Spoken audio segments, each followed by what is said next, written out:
الله وحده والصلاة والسلام على من لا نبي بعده لا نبوة بعده ولا رسالة بعده ولا نبي بعده ولا رسول بعده ولا كتاب بعده ولا شريعة بعده ولا منصوص بعده ولا معصوم بعده ولا طريق بعده ولا سبيل بعده ولا سنة بعده ولا بعدا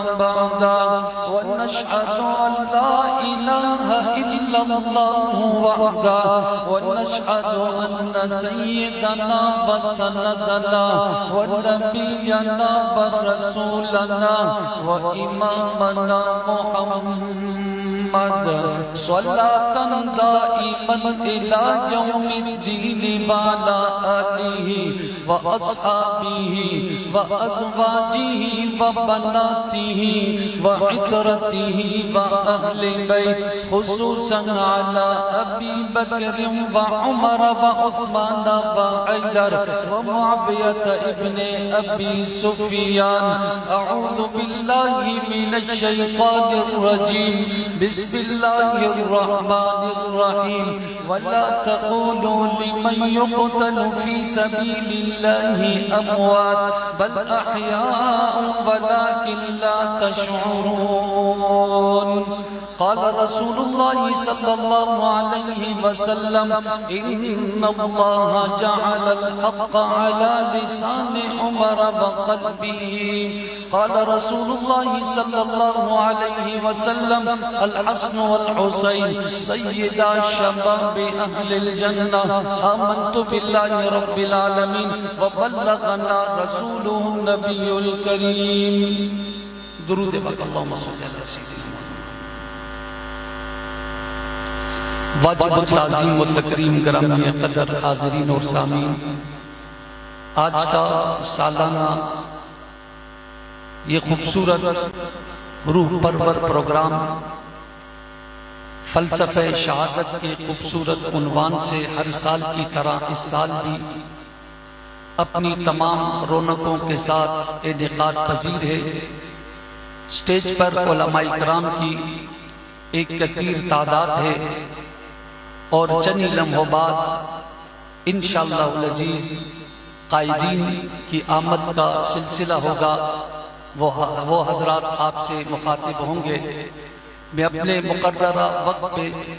اس عنوان پر چند گزارشات آپ کی خوبصورت سماعتوں کی نظر کرنا چاہوں گا. گرامی قدر عنوان فلسفہ شہادت ہے اور محرم الحرام کا مہینہ ہے. سب سے پہلے یہ بات ذہن نشین ہو کہ اسلام کے آئین اور قانون میں اللہ رب العالمین کی کتاب میں پاک پیغمبر کی تعلیمات میں شہادت ایک منصب ہے. جس طرح آدمی نماز کا عمل کر کے نمازی بنتا ہے، قرآن کریم نے اس کا حکم دیا الذین یؤمنون بالغیب ویقیمون الصلاۃ کہ وہ نماز پڑھ کر اس منصب پر آ جاتا ہے. اسی طرح زکوٰۃ دے کر وہ ایک منصب حاصل کرتا ہے، اس فریضے کو ادا کرتا ہے.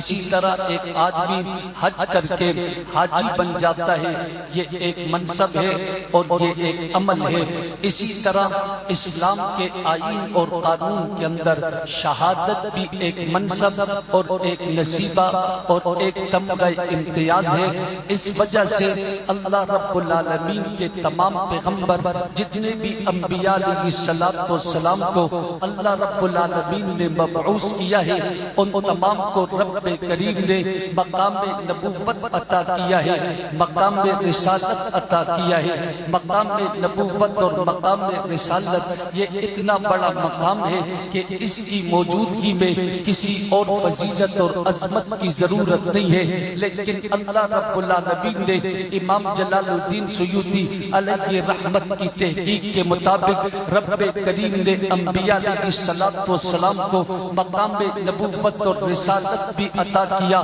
لیکن ان کے ساتھ ساتھ ان انبیاء علیہ السلام کو رب نے مقام شہادت بھی عطا کیا، کیونکہ منصب شہادت، مقام شہادت یہ ایک بہت بڑا اونچا مقام اور مرتبہ ہے، اور میرے اور آپ کے پیغمبر محمد کریم علیہ السلام کی آرزو اور اللہ کے دربار کے اندر بار بار شہادت کی طلب کرتا، پھر پاک پیغمبر کو رب کریم نے مقام شہادت عطا کیا۔ اس وجہ سے حضرت ام المؤمنین فرماتی ہے کہ پاک پیغمبر نے اپنے آخری اوقات کے اندر کہا کہ مجھے وہ میرے بدن کے اندر اور میرے جسم کے اندر وہ رگیں کٹی جا رہی ہے کہ جو مجھے زہر خیبر کے موقع پر دیا گیا تھا، یعنی ان کے اثرات میرے جسم کے اندر تازہ ہوتے جا رہے ہیں۔ اس وجہ سے عبداللہ ابن مسعود کہتا ہے کہ میں 1000 دفعہ قسم کھا کر کہہ سکتا ہوں کہ امام الانبیاء کو رب نے نبوت کے ساتھ مقام شہادت بھی عطا کیا ہے۔ یہ اتنا بڑا مقام اور مرتبہ ہے کہ رب کریم نے سیدنا ابو بکر صدیق کو بھی یہ مقام اور یہ مرتبہ عطا کیا ہے کہ آپ کی صداقت، آپ کی رفاقت، آپ کی صحابیت کا مقام اور مرتبہ یہ بہت بلند ہے، لیکن ساتھ ساتھ جس طرح پاک پیغمبر خیبر کے موقع پر آپ کو وہ زہر آلود کھانا دیا گیا، اس میں ابو بکر صدیق بھی آپ کے ساتھ ساتھ تھے۔ ابو بکر صدیق اپنے آخری ایام کے اندر اس تکلیف کو محسوس کرتے ہیں، تو سیدنا ابو بکر صدیق رضی اللہ تعالیٰ عنہ کی موت کا سبب بھی وہی زہر بنتا ہے۔ رب نے انہیں بھی مقام شہادت عطا کیا ہے۔ پھر آگے جا کر رب کریم نے اس عمر بن الخطاب کو مقام شہادت عطا کیا ہے کہ جس کی نیکیاں آسمان کے ستاروں سے زیادہ ہے، وہ عظیم المرتبہ صحابی کہ جس کی زبان پر رب نے حق کو جاری کر دیا، جس کے دل کے اندر رب نے حق کو بٹھا دیا، وہ عمر بن الخطاب بھی مقام شہادت کے اوپر فائز ہوتا ہے۔ پھر عمر بن الخطاب کے بعد عثمان بن عفان رضی اللہ تعالیٰ عنہ کے آخری ایام کے اندر فتنے جنم لیتے ہیں، فتنے اٹھتے ہیں، پھر آخر ان فتنوں کی پاداش کے اندر عثمان غریبی مقام شہادت کو پہنچتے ہیں۔ پھر عثمان بن عفان کے بعد علی المرتضیٰ رضی اللہ تعالیٰ عنہ بھی اس مقام شہادت تک پہنچتے ہیں۔ حضرت علی المرتضیٰ رضی اللہ تعالیٰ عنہ بھی مقام شہادت پر پہنچتے ہیں۔ آپ کی آرزو بھی شہادت کی ہوتی ہے، آپ مقام شہادت پر فائز ہو جاتے ہیں۔ پھر آگے جا کر اولاد علی کے اندر حضرت حسین رضی اللہ تعالیٰ عنہ جو تمنا شہادت کرتے ہیں، پاک پیغمبر کی بشارت کبھی خواب کے اندر حضرت حسین کو اس مقام کو حاصل کرنے کی پیغمبر ترتیب دیتا ہے، پیغمبر خبر دیتا ہے، اور حدیث مبارکہ کے اندر پاک پیغمبر نے اپنے نواسے کے متعلق خبر دی تھی کہ یہ بھی مقام شہادت کے اوپر فائز ہوگا۔ اس وجہ سے کہ اسلام کے اندر مقام شہادت یہ نصیبہ ہے، مقام شہادت یہ مرتبہ ہے، مقام شہادت یہ احساس ہے، مقام شہادت یہ انعام ہے، مقام شہادت رب کے قرب کا ذریعہ ہے، مقام شہادت گناہوں کو معاف کرتا ہے، مقام شہادت اس اسلام کی آبیاری پہ تلقی اقرار عطا کرتا ہے، شہید کے خون راہ بتاتا ہے، شہید کا خون اس اسلام کے گلشن کو تازگی دیتا ہے، اس اسلام کے گلشن پہ بہار لے کر آتا ہے۔ اس وجہ سے رب کریم کے پرورگزیدہ لوگوں کو رب نے شہادت کے منصب پر فائز کیا۔ پاک پیغمبر کو بھی یہ منصب عطا ہوگا، پیغمبر پر جان ابو بکر کو بھی یہ منصب عطا ہوگا، پیغمبر پر جان عمر کو بھی یہ منصب عطا ہوگا، پیغمبر پر جاج اس عثمان کو بھی بشر عطا ہوگا پیغمبر کے جاج علی مرتضی کو بشر عطا ہوگا پیغمبر کے لباس سے حضرت حسن کو بابا عطا ہو عطا ہو وزیر عطا ہو عطا ہو جیسے پیغمبر کی سکت پر اس اسلام کی بقا پتی ہے اس نظام کے ساتھ جیسے نظام کو سلطنت کے مطابق نہیں سمجھ سکتا کہ کتاب کے مطابق نہیں سمجھ سکتا سلطنت کے مطابق نہیں سمجھ سکتا مسلمانوں کی فلاح کے مطابق نہیں سمجھ سکتا ایسے نظام کے لیے بقا پکڑنے والا حضرت حسین کے ساتھ بقا پکڑنے کے لیے حضرت حسین مشورہ دیتے تھے اخلاص کے ساتھ مشورہ دیتے تھے حسین اپنی شہادت کی مقصد کی طرف بڑھتا چلا گیا راستے کے اندر رکاوٹیں آتی گئی بڑھتا چلا گیا حالات بڑھتا چلا گیا دوستوں کی شہادت کی خبر پہنچی ہے لیکن بڑھتا چلا گیا معصوم بچے ہیں لیکن بڑھتا چلا گیا گھر باتیں ہیں لیکن بڑھتا چلا گیا بغیر لشکر کے آگے بڑھتا چلا گیا بغیر فوج کے بڑھتا چلا گیا بغیر کسی چیز کے بڑھتا چلا گیا بغیر تیر و تلوار کے بڑھتا چلا گیا راستے میں کسی چیز مشورہ دیا کہ رک جاؤ آپ کے لیے مقدم بن سکتا ہے آپ کی شخصیت کی جگہ بن سکتی ہے آپ کو چاہیے کہ یہ جا سکتا ہے حضرت حسین کہتے ہیں میں پیغمبر کے خواب کی تعبیر کے لیے پڑھ رہا ہوں یا شہادت کے لیے پڑھ رہا ہوں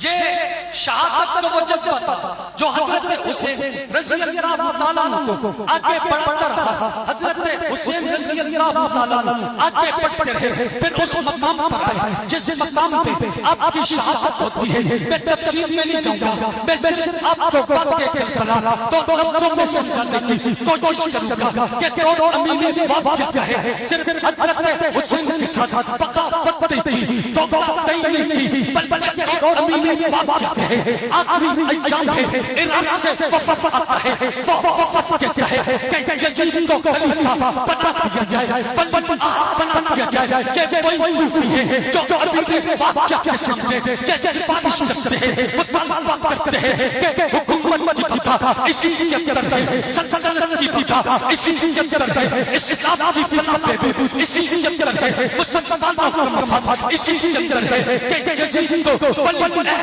کر اپنے بعد آپ سے خلیفہ بنا دیجئے ایک طرف انہوں نے امین واقعہ رضی اللہ تعالیٰ عنہ کے پاس وفود کی شکل کے اندر آ کر وزیر کے لیے ولی عہد کا مطالبہ کیا لیکن جب آگے چل کر یزید ولی عہد بنتا ہے پھر دوسری طرف حضرت حسین کو خط لکھ کر بلاتے ہیں کہ آپ کوفہ جاؤ آپ عراق آ جاؤ ہم آپ کا ساتھ دیکھتے ہیں کہ وہ کوفی ہے جو ایک رخ کے ساتھ پڑھتے ہیں دوسری رخ کے ساتھ پڑھتے ہیں ایک طرف چہرہ پیش کرتے ہیں دوسری طرف چہرہ پیش کرتے ہیں پہلے مطالبہ کیا کیسے اسلام کی سلطنت کے لیے اسلام کی بقا کے لیے مسلمانوں کے اتحاد کے لیے اسلام کی سلطنت کی مضبوطی کے لیے اس استحکام کے لیے ولی حضرت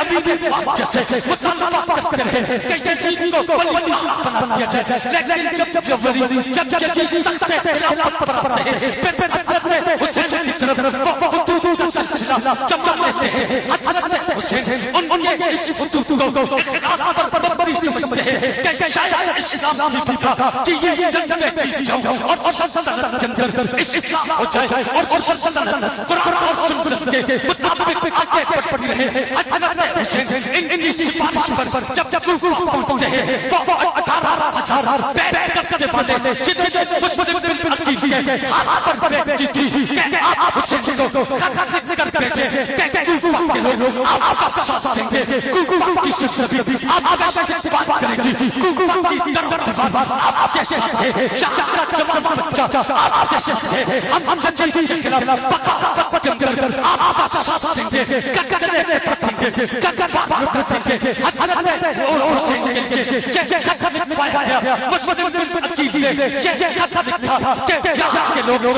18,000 کی تعداد کے اندر میرے ہاتھ پر بیٹھ کر چکے ہیں، جب جب آپ آؤ گے تو پھر یہ تعداد 18,000 کی ہوگی، بڑھتی چلی جائے گی، پورا علاقہ آپ کے ساتھ کھڑا ہوگا، پورا علاقہ اس ثقافت کے اندر سلطنت کے استحکام کے اندر یزید کے تخت کو گرانے کے اندر آپ کا ساتھ دے گا۔ حضرت حسین وہاں سے چل پڑے ہیں، جہاں انقلاب آ جاتا ہے، جہاں تبدیلی آ جاتی ہے، حالات واقعات یکسر تبدیل ہو جاتے ہیں، مسلم بن عقیل کے ہاتھ پر بیٹھ کرنے والے 18,000 پہ 18 شخص کی پناہ دینے کے لیے تیار نہیں ہوتے، ساتھ دینے کے لیے تیار نہیں ہوتے۔ حضرت مسلم بن عقیل ایک اور خط لکھتا ہے، اس خط کے اندر کہتا ہے کہ میں نے جو حالات لکھے تھے حالات تبدیل ہو چکے ہیں، یکسر پلٹی کھا چکے ہیں۔ آپ نے کوفہ کی طرف اپنے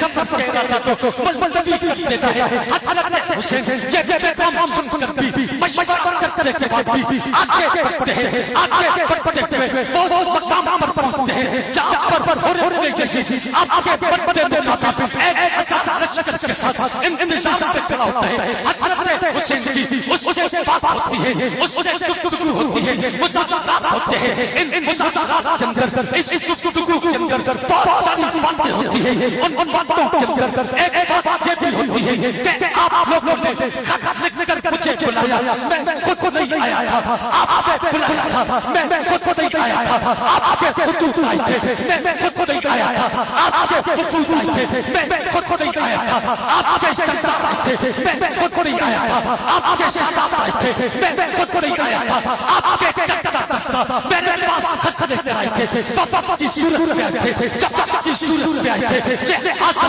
آپ جب میں اس میدان پہ ہوں تم ساتھ نہیں دیتے، الٹا مجھے کہتے ہو کہ تم نے غلطی کی ہے، الٹا مجھے کہتے ہو کہ جیسے ہاتھ پر بیٹھ کرو، الٹا مجھے کہتے ہو کہ بابا جاؤ گے، الٹا مجھے کہتے ہو کہ تمہارے بچے بھی بابا جائیں گے۔ حضرت حسین نے یہ مطالبہ کرتے ہوئے اور جیسی کو مخاطب کر کے کہا تم نے بلایا تھا، میں آ چکا ہوں، اگر میرے آنا تم لوگ میرے آنے کو اچھا نہیں سمجھتے، میرے آنا تم لوگوں کو اگر بات ہو گیا ہے، میرے آنا تم لوگوں کے لیے اگر مصیبت کا سبب بن چکا ہے، تب پھر میں جانا چاہتا ہوں، مجھے جانے کا راستہ دو اور جیسے آپ کا راستہ روکا کہ آپ کو پر جانے نہیں دیا جائے گا، بلکہ سیاست کے دربار میں پیش کیا جائے گا۔ حضرت حسین نے کہا مجھے جانے دو، انہوں نے کہا جانے کی اجازت نہیں ہے۔ حضرت حسین نے کہا میں شام جانا چاہتا ہوں، انہوں نے کہا جانے کی اجازت نہیں ہے۔ حضرت حسین نے کہا میں اسلامی شخصیات کی طرف جا کر ذکر و عبادت کرنا چاہتا ہوں، انہوں نے کہا اجازت نہیں ہے۔ مقصد یہ ہے کہ حضرت حسین نے جو مطالبے رکھے تھے، مطالبے بڑے آسان تھے کہ میں یزید کے پاس جانا چاہتا ہوں، اس سے بات کرنا چاہتا ہوں، یا یزید جانا چاہتا ہوں، یا اسلامی شخصیات کی طرف جانا چاہتا ہوں۔ میرا سوال یہ ہے کہ یہ تینوں مطالبات تو اتنے مشکل نہیں تھے، اتنے گران نہیں تھے، اتنے خطرناک نہیں تھے کہ جس سے ریاست کو کوئی تکلیف ہوتی، جس سے سیاست کو کوئی تکلیف ہوتی، جس سے یزید کو کوئی تکلیف ہوتی، لیکن پھر کیا وجہ تھی؟ اتنا سادہ سا مطالبہ نہیں بانٹا گیا، اتنی سادہ سی بات نہیں بانٹی گئی، تو جواب ایک سمجھ میں آتا ہے کہ جن لوگوں نے خط دیکھ کر بلایا تھا، جنہوں نے غداری کی تھی، وہ جاتے تھے۔ حضرت حسین اس میدان کے اندر زندہ کا بچے، اس وجہ سے آپ کے لیے اتنی سادہ سے مطالبات کو ماننے کے لیے بھی یہ لوگ تیار نہیں تھے، وہ جاتے تھے۔ حسین شہید ہو جائے، وہ جاتے تھے، ہمارا ثبوت ختم ہو، وہ جاتے تھے، ہمارا راز فاش ہو، وہ جاتے تھے کہ ابن زیاد کہیں حسین کے بلانے کے جرم کے اندر ہمیں سزا کرتے، ہمیں قتل کرتے۔ ان تمام شخصیات کو چھپانے کے لیے ضروری تھا کہ حضرت حسین کو شہید کر دیا جائے، حضرت حسین کو راستے سے ہٹا دیا جائے۔ پھر ایک مطالبہ اور پیش کیا، حضرت حسین نے کہا میں بابا بننے کے لیے تیار ہوں، بابا بننے کے لیے تیار ہوں، مذاکرات تبتے کے لیے تیار ہوں. انہوں نے کہا اس کی شرط یہ ہے کہ ہم آپ کو قیدی بنا کر ابن زیاد کے دربار میں لے جائیں گے. آپ کو غلام بنا کر ہم لے کر جائیں گے. بیٹے پہ رکھ کر ہم لے کر جائیں گے. علی پہ رکھ کر ہم لے کر جائیں گے. حضرت حسین نے کہا اگر تم مجھے یوں غلام بنا کر قیدی بنا کر لے جاتے ہو تب پھر میں حسین جو کے ساتھ مقام کروں گا. قیدی نہیں بنوں گا. سزا نہیں چکاؤں گا. جزا نہیں چکاؤں گا. کہتا سکتا ہوں لیکن تمہاری مولانا پہ نہیں آ سکتا. کہتا سکتا ہوں میں زلیل ہو کر آگے نہیں بڑھ سکتا. میں زندگی سے زندگی پر شہادت کو ترجیح دیتا ہوں.